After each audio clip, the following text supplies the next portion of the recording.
ខ្លះក៏អត់យល់ទេស្អាតហើយនឹងជួតខុសគ្នាឥឡូវបងឯងបងដែលយល់នៅក្នុងហ្នឹងជួយឲ្យយមន័យមួយពាក្យថាស្អាតមួយពាក្យថាខ្ជូត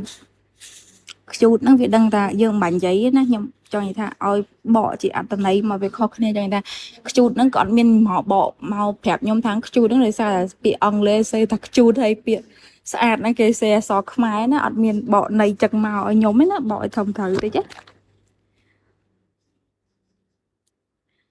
ធ្វើក្មេងតូចទៅអញ្ចឹងបងធ្វើឲ្យបងឲ្យធ្វើក្មេងតូច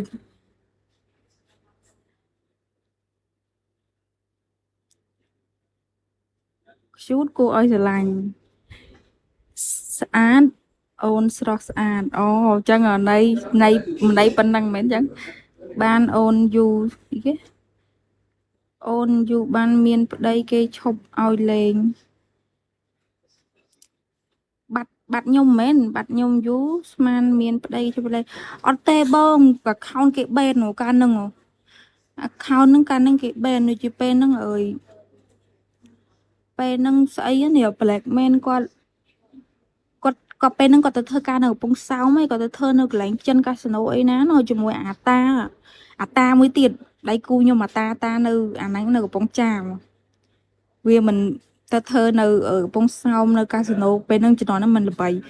ទៅធ្វើចៃដន្យជួប Black Man គាត់ធ្វើថាជួប Black Man ធ្វើសន្តិសុខនៅនឹងមិនអូទៅជួបគ្នាចៃដន្យទៅធ្វើការជុំមួយគ្នាអាតាហ្នឹងខ្ញុំក៏បាត់អា best friend ខ្ញុំមួយហ្នឹងដែរនិយាយថាតាហ្នឹងក៏ខ្ញុំរបៀបស្និទ្ធមួយគ្នាដែរក្នុង Bigo ហ្នឹងណាខ្ញុំវាពេលហ្នឹងដូចជាបង Black Man ហ្នឹងគាត់លេងជ្រុលពាក្យសម្ដីអីទេហើយពេលហ្នឹងមិនចំណាំឡាយបើករូងអីចឹងទៅផឹកជុលគ្នា share គ្នាអីចឹងណាពេលហើយដូចជាអតាឬបង Black Man ទេរបៀបខឹងគ្នាអញ្ចឹងពេលអញ្ចឹងក្បិតរបៀបថាយកចលោគ្នាអញ្ចឹងហើយ account ខ្ញុំអ្នក live ពេលហ្នឹងពេលអញ្ចឹងក៏ខូច account ហ្នឹងពេលហ្នឹងទៅពេលអញ្ចឹងខ្ញុំវាបាក់ទឹកចិត្តលេងមកដោយសារមិន